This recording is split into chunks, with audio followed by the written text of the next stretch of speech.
हमें बोलने का भी ढंग नहीं। अगर कुछ कोई ऐसा शब्द निकल गया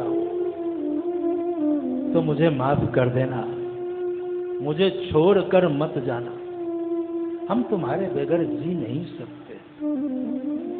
आप जरा सोचो कि आपके घर से कोई मेहमान अगर विदा हो रहा हो तो आपकी आंखें भर आती है, और जिसके घर से साक्षात भगवान विदा हो रहे उस परिवार की क्या दशा होगी। पूरा ब्रज रो पड़ा। भगवान ने सबको समझाया है। परसों की बात है, 3 दिन की बात है, हम वापस आ जाएंगे। भगवान के मित्रों ने बाबा से कहा, बाबा हम इसे बचपन से जानते हैं, ये कहता कुछ और है, करता कुछ और है, हमें भरोसा नहीं इसके बातों पर, इसलिए हम लोग सबके सब साथ चलेंगे। और बैलगाड़ी के ऊपर सब ग्वाल वाल तैयार हो गए, मथुरा की ओर प्रस्थान किया है रथ। एक तरफ विदाई और एक तरफ बधाई। मथुरा वासियों को पता चला भगवान आ रहे हैं। सभी वहाँ की देवियाँ दधी, दुर्वा, अक्षा, चंदन, केसर ये सब लेकर के भगवान का स्वागत करते हैं। तो स्वागत में सब लोगों ने खूब जय जयकार किया है। हम भी भगवान का स्वागत करें। अब फूल भी चढ़ा सकते हैं, माला भी चढ़ा सकते हैं। श्री कृष्ण तुम्हारी जय हो, श्री कृष्ण तुम्हारी जय हो, भगवान तुम्हारी जय हो, भगवान तुम्हारी जय हो,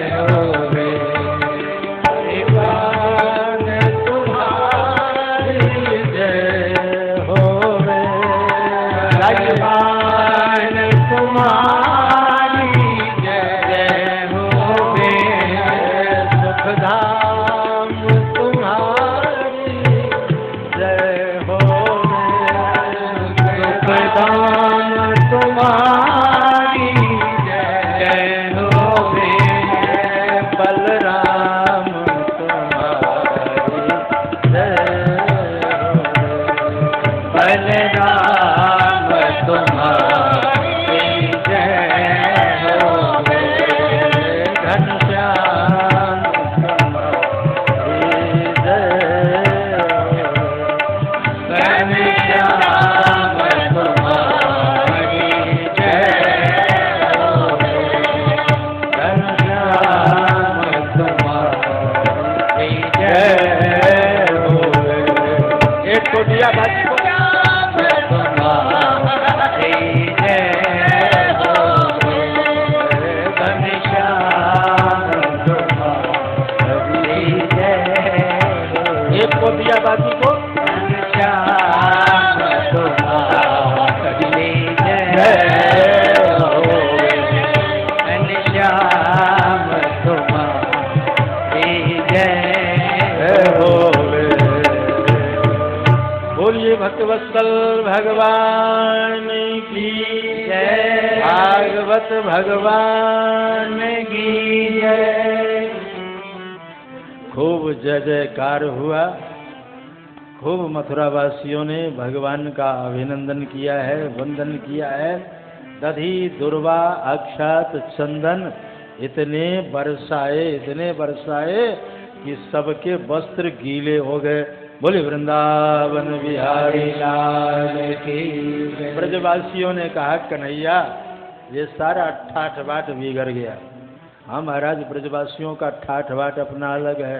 रोज वो वस्त्र के ऊपर क्या कहते हैं, प्रेस करते हैं। हाँ, खूब बढ़िया चूड़ीदार पैजामा पहनेंगे, खूब लंबे लंबे कुर्ता पहनेंगे, और आँखों में वो देवियाँ जो लगाती है सुरमा, हाँ काजल, तो वो काजल भी लगाते हैं। और खूब पान भी चबाएंगे तो खूब ठाट बाट से रहते हैं। ठाट बाट में कमी नहीं होनी चाहिए, भले ही भंडारा में पाए बात अलग है। हाँ, लेकिन ठाट बाट में कमी नहीं। ब्रजवासियों ने कहा कन्हैया ये तो सारे वस्त्र जो है गीले हो गए, अब मामा जी के पास कैसे जाएंगे। इतने में एक धोबी कंस का वस्त्र धो के ले जा रहा था। भगवान ने आवाज दी, भैया धोबी बात सुनो। उसने डांटा, कहा ग्वारिये तुम्हें बोलने का तमीज नहीं, मैं सरकारी आदमी हूँ, सरकारी आदमी के साथ कैसे बात की जाती है, महाराज करके बोलो। कहा अच्छा अच्छा क्या कहूँ। कहा रजक जी महाराज कहो। कहा अच्छा ठीक है रजक जी महाराज इधर आओ तो सही। गले के ऊपर हाथ लगाया, सिर दूर जा गिरा तो जितने सहायक धोबी थे सब गट्ठर फेंक करके भागे। जब मेरे चीफ साहब की ये दुर्दशा है तो मेरी क्या दशा होगी। भगवान ने कहा चलो ये गट्ठर खोलो, वस्त्र पहन लो, लंबा लंबा वस्त्र। ब्रजवासियों ने कहा जमता नहीं है, मेरे नाप का नहीं है, ये तो मामा जी के नाप का है। एक दर्जी को बुलाया, उसने धोबी की दशा देख ली थी, उसने बिना कहे ही सभी वस्त्रों को रेडीमेड बना दिया। बोलिए वृंदावन बिहारी लाल की जय। अब सब ठाट बाट से वस्त्र पहन लिए। कहा कन्हैया अब अगर चंदन हो जाता तो बड़ा आनंद आता। कुब्जा महारानी चंदन घिस के ले जा रही थी, भगवान ने रास्ता रोका, कहा सुंदरी चंदन लगाओ। कुब्जा भीतर से तो बड़ी खुश हुई कि आज तक सब लोगों ने कुबरी कुबरी कहा, ये पहला पुरुष है जो मुझे सुंदरी कह रहा है। भीतर से तो खुश हो गई, लेकिन बाह्य रूप में लगी झगड़ा करने, तू मेरा मजाक उड़ाता है, मेरे को सुंदरी कहता है। भगवान ने कहा हमने जो कहा है वो ब्रह्म वाक्य है, रामो दुर्नाभिभाषते। मैं तुम्हें सुंदरी कहा है तो सुंदरी बना दूंगा, पहले चंदन तो लगा। जो ध्यावे सोई पावे, और न ध्यावे तो किनारे बैठ करके सूखे शंख बजावे। तो तू चंदन लगा, देख मैं तेरे को सुंदरी बनाता हूँ। अब चंदन लगाई भगवान को। भगवान ने उसके अंगूठे को अपने अंगूठे से दबाया, एक हाथ कटिभाग में रखा और झटका दिया, गोविंदाय नमो नमः, बिल्कुल सीधी हो गई। और वो सुंदरी भगवान का हाथ पकड़ ली, चलो मेरे घर चलो। कहा मामा जी से मिल लूँ, उसके बाद जो है फिर तुम्हारे घर आऊँगा, समय बचेगा तो। जैसे आगे बढ़े, एक धनुष रखा हुआ था, चौकीदारों ने विरोध किया। एक चौकीदार को भगवान ने दंड दिया, बाकी सब हथियार फेंक करके भागे, और भगवान ने उस धनुष को उठाया है। करेन बामेन सलील मुद्रितम सज्जम कृत्वा निमिषेन पश्यताम। बिल्कुल इस पंक्ति का अनुवाद करके रामायण में लिख दिया है, एकदम अनुवाद है। करेन बामेन लेत चढ़ावत खैंचत गार, करेन बामेन सलील मुद्रितम सज्जम कृत्वा निमिषेन पश्यताम। किसी ने देखा, किसी ने नहीं देखा, बिल्कुल वही। लेत चढ़ावत खैंचत गाढ़े, काहू न रखा देख सब आढ़े। जैसन राम धन तोरा, भरे भुवन धुनि घोर कटोर, भरे भुवन धुनि घोर कटोर, भरे भुवन धुनि घोर कटोरा। करेन बामेन सलील मुद्रितम सज्जम चकृत्वा निमिषेन पश्यताम।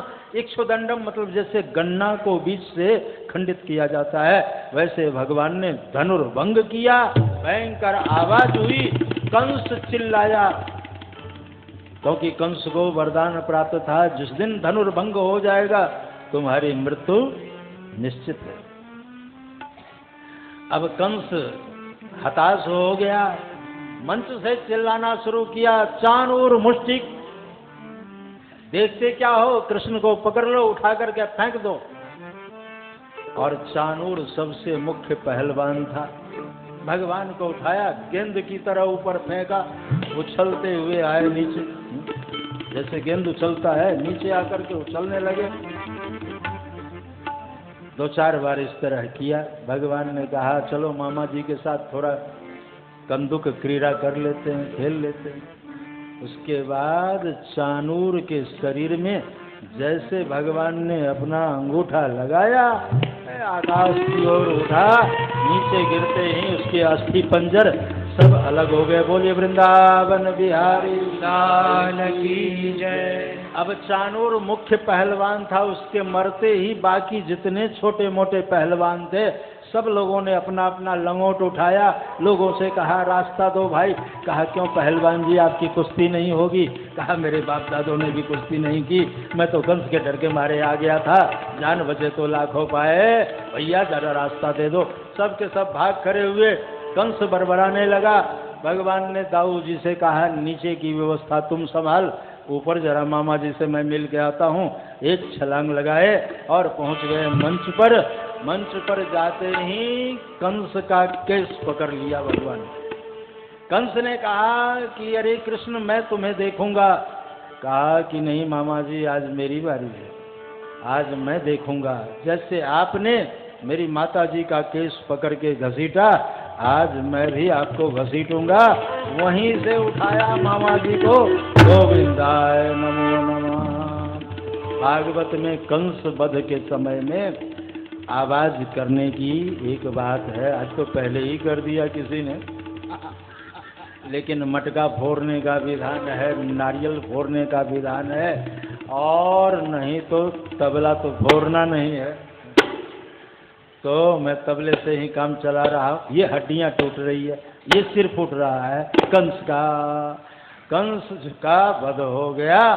और कंस के मरने के बाद मथुरा वासियों ने खूब विशाल शोभा यात्रा निकाला है, जय जयकार करते हुए कारागृह के द्वार पर भगवान आए हैं। वसुदेव देवकी का बंधन मुक्त किया है, महाराजा उग्रसेन का बंधन मुक्त किया है, मथुरा के सिंहासन पर समासीन हुए हैं और गोद में बिठाई है देवकी। पूछा है कृष्ण तू ये बता कि कुछ पढ़ा लिखा कि नहीं? भगवान ने कहा मैया समय नहीं मिला, भोर भयो गैयन के पीछे मधुवन मोही पठायो, चार पहर बंसी भट भटक्यो, सांझ परे घर आयो। भैया समय कहाँ कि मैं पढ़ाई करूं? ये कौन कह रहा है? यस्य निःश्वस्तमं वेदाः, जिनके श्वास से चारों वेद प्रकट हुए। और वेद कोई न्यूज़पेपर नहीं, समाचार पत्र नहीं कि उठाया और पढ़ लिया। वेद के लिए अभ्यास जरूरी है। जिनके श्वासों से वेद, गोस्वामी जी ने कहा है जाकी सहज सहज, जैसे हम लोग श्वास लेते, जाकी सहज श्वास श्रुति चारी, सोहरि पढ़ यह कौतुक भारी, जाके सहज श्वास श्रुति चारी, सोहरि पढ़ यह कौतुक भारी,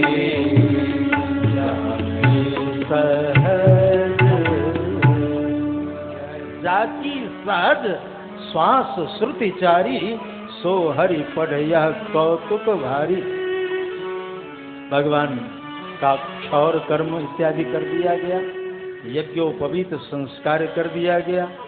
और अवंतिकापुरी में, उज्जैन में महर्षि संदीपन के आश्रम में गुरुकुल में पढ़ने के लिए, पहले गुरुकुल की शिक्षा बड़ी ठोस शिक्षा होती, उसमें सुंदर व्यवस्था बना दी जाती, पढ़ाया जाता, कई पीढ़ियों तक के नाम याद हो जाते थे बच्चों को। पूछा जाता था पहले पुत्र, पौत्र, परपौत्र, वृद्धा परपौत्र, अति वृद्धा परपौत्र, पितामह पर पितामह, वृद्धा पर पितामह, अति वृद्धा पर पितामह, ये सारा ज्ञान हो जाता है। आज तो अगर पिता की बात सुना दे तो बहुत है। आज के बच्चों से पूछो, वैसे तो अब्बल पिताजी तो समझता नहीं, पूछो कि भाई तुम्हारे पिताजी का नाम क्या है, हम तो सभी जगह देशाटन करते हैं, बच्चों से पूछे वैसे कहे भाई तेरे पिताजी का क्या नाम, ऐसे हाथ हिलाता है। पिताजी नहीं समझता, पापा समझता है। पापा, पाप शब्द का बहुवचन में बनता है पापा, एक वचन द्विवचन बहुवचन। पाप, पापौ, पापा। जिसके पास कम पाप हो, पाप एक वचन, द्विवचन। पापौ थोड़ा अधिक पाप हो, और जहाँ पापों का भंडार हो पापा बहुवचन, तो पापा। अब तो पापा भी नहीं कहते, अब सीधे कहते हैं डैड। हाँ, खत्म।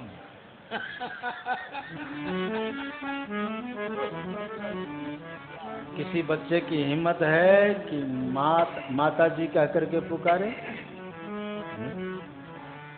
माता जी कह करके पुकारे, उसी समय थपाक लग जाता है। माता जी तेरी दादी माँ है, मैं तेरी मम्मी हूँ।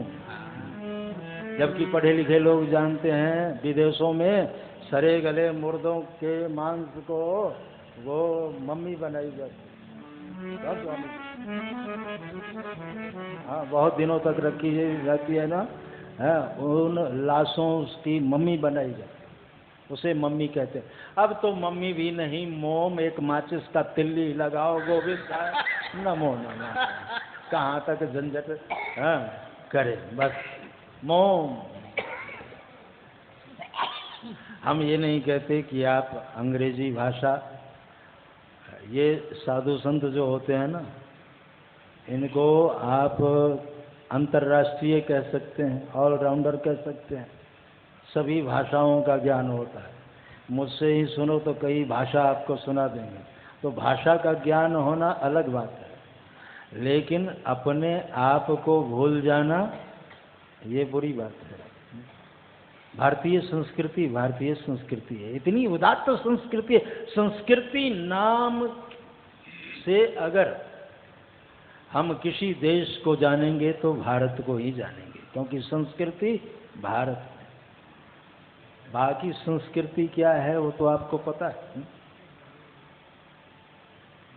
सभी जगह की अपनी अपनी संस्कृति है, सभ्यता है, सिविलाइजेशन वगैरह अपनी अपनी जो है। भारतीय संस्कृति उदात्त है महाराज। गुरुकुल में पढ़ने के लिए गए, वहाँ एक ब्राह्मण से दोस्ती हो। नाम क्या था? सुदामा। सुदामा नाम के ब्राह्मण से दोस्ती हुई। अध्ययन का कार्य पूरा हुआ, गुरु दक्षिणा देने की इच्छा हुई। कहा क्या दूं दक्षिणा में? गुरुदेव ने कहा तुम्हारे जैसे शिष्य को पाकर मैं धन्य हुआ, मुझे कुछ नहीं चाहिए, माताजी से पूछो। माताजी ने कहा कि मैंने सुना है कृष्ण की तू ईश्वर है। जब भी तुम्हारी चर्चा करते हैं गुरुदेव तो कहते हैं कि अपने स्कूल में जो पढ़ने आया है साक्षात ब्रह्म है, साक्षात ईश्वर है। तो क्या तू ईश्वर है? अगर ईश्वर है तो मेरे मरे हुए पुत्र को ला देगा? भगवान ने कहा ईश्वर की बात नहीं, लेकिन कोशिश करता। सागर के किनारे गए हैं, सागर को फटकार लगाई। दोनों अवतार में सागर को फटकार लगाई। राम रूप में आए तो विनय न मानथ जलधि जर गए 3 दिन बीत, बोले राम शकोप तब बिन भय होई न, सागर को फटकारा। कृष्ण रूप में आए, सागर को फटकारा। सागर जो है आकर के हाथ जोड़ के प्रार्थना की, महाराज मुझे क्यों फटकार लगा रहे हैं आप? कहा तूने मेरे गुरु पुत्र को छुपाया है। कहा मैंने नहीं छुपाया, मेरे भीतर एक राक्षस रहता है, नाम है शंखासुर। उस शंख में रहता है, इसलिए उसका नाम शंखासुर है। तो आप उससे जाकर के पता करें। शंखासुर भागा, लेकिन भगवान के पकड़ से जो है छूटना बड़ा कठिन। भगवान ने गला पकड़ लिया, हम तुम्हारा वध कर डालेंगे। कहाँ है गुरुपुत्र? कहा महाराज वो तो खत्म हो गया, वो तो जमराज के यहाँ आपको मिलेगा। शंखासुर का वध किया, शंख लिया, वही पांचजन्य शंख भगवान के हाथ में। तो शंख लिया और यमलोक में शंख ध्वनि की। यमराज के कान खड़े हो गए तो प्रभु पधारे हैं, भगवान आए हैं। कहा तूने मेरे गुरु पुत्र को छुपाया है। कहा ये तो सरकारी विधान है, हम तो कर्मचारी ठहरे महाराज, आपके लिए क्या आदेश है? कहा सूक्ष्म शरीर का त्याग करो, यहाँ से मुक्त करो, क्योंकि मुझे गुरु माता के पास पहुँचाना। आप जरा सोचो कि जिसके मरे हुए पुत्र वापस मिल गए हों, उसके आनंद की कोई व्याख्या नहीं कर सकता। उसकी प्रसन्नता जो है वो वाणी का विषय भी नहीं है। सभी को प्रसन्न किया। भगवान वहाँ से आए हैं मथुरा, मैया देव की सुंदर भोजन बना करके, मैया देव की सुंदर भोजन बना करके और थाल लगा करके भगवान को ढूंढा है।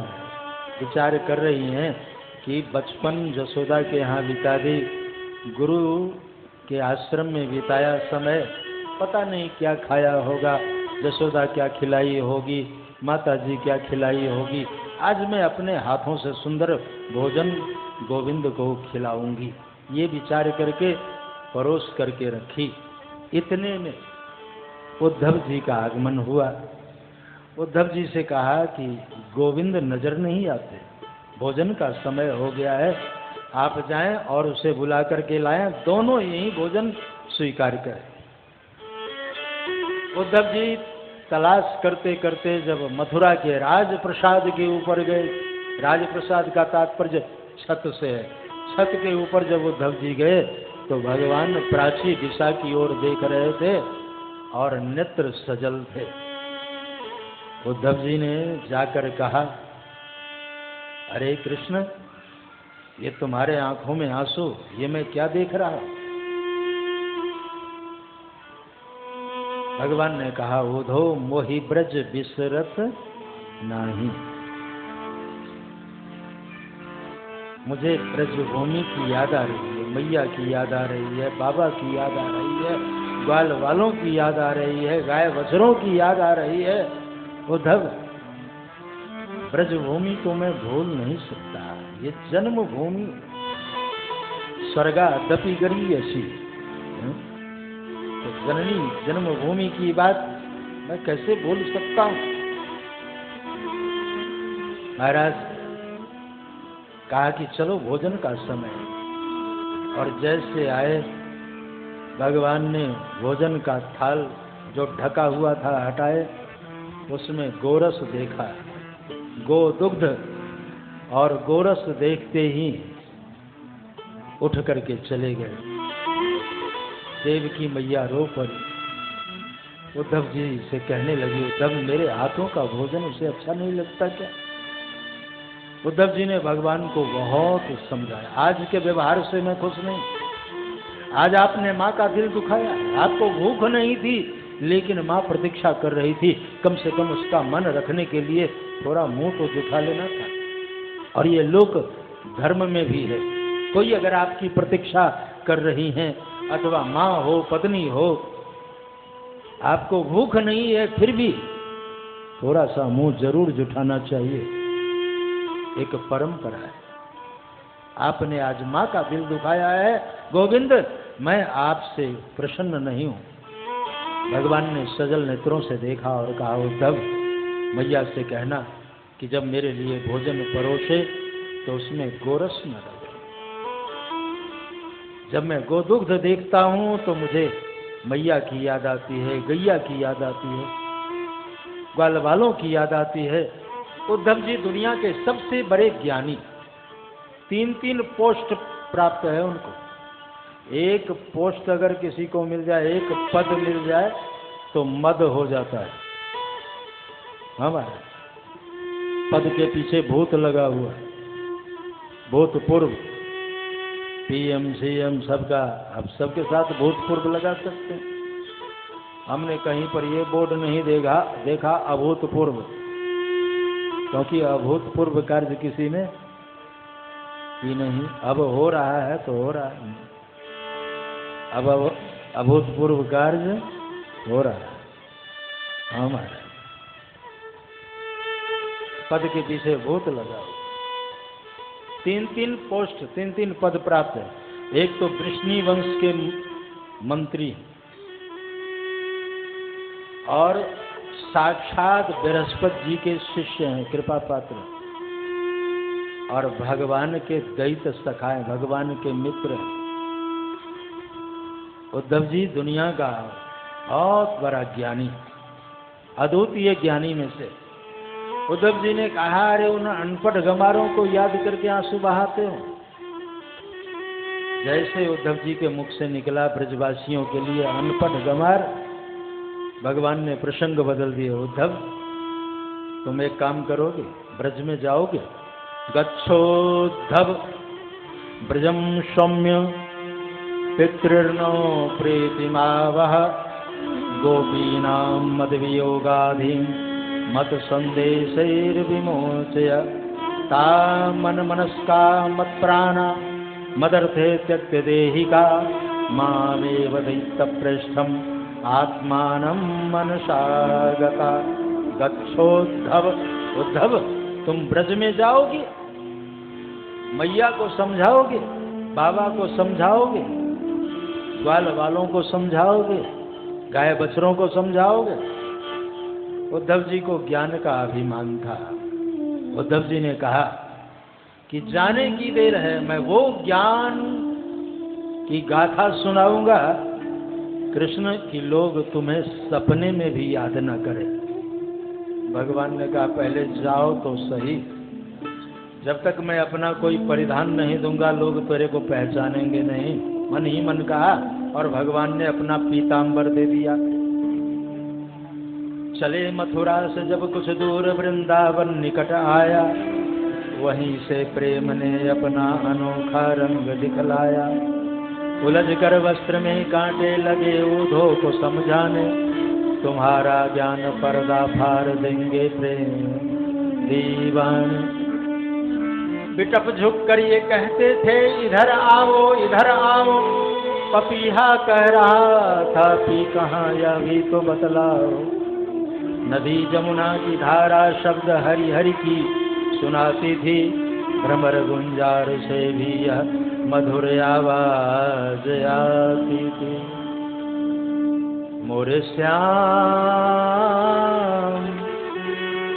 छोड़ गए ब्रज धाम, मोरे श्याम छोड़ गए ब्रज धाम,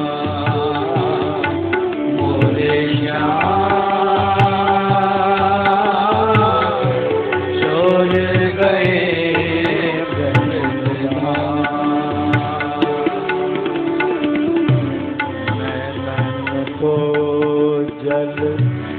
ऐसो वर्षक नैनन को जल ऐसो वर्षक, नैनन को जल ऐसो वर्षक, नैनन को जल ऐसो वर्षक। जो बरसे घन श्याम, जो बरसे घन श्याम, मोरे श्याम छोड़ गए ब्रज धाम, मोरे श्याम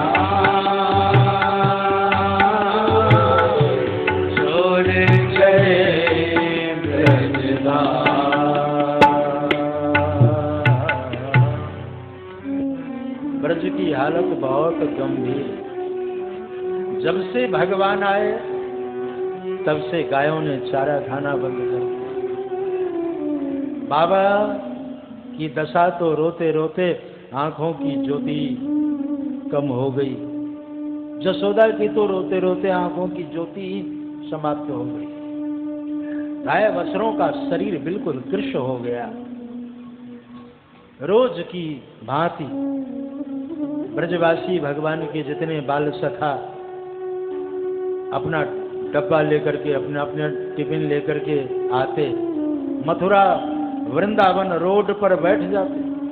आज कृष्ण आएगा, आज कृष्ण आएगा। वर्षों से प्रतीक्षा जारी है। वर्ष मैया बैठ जाओ,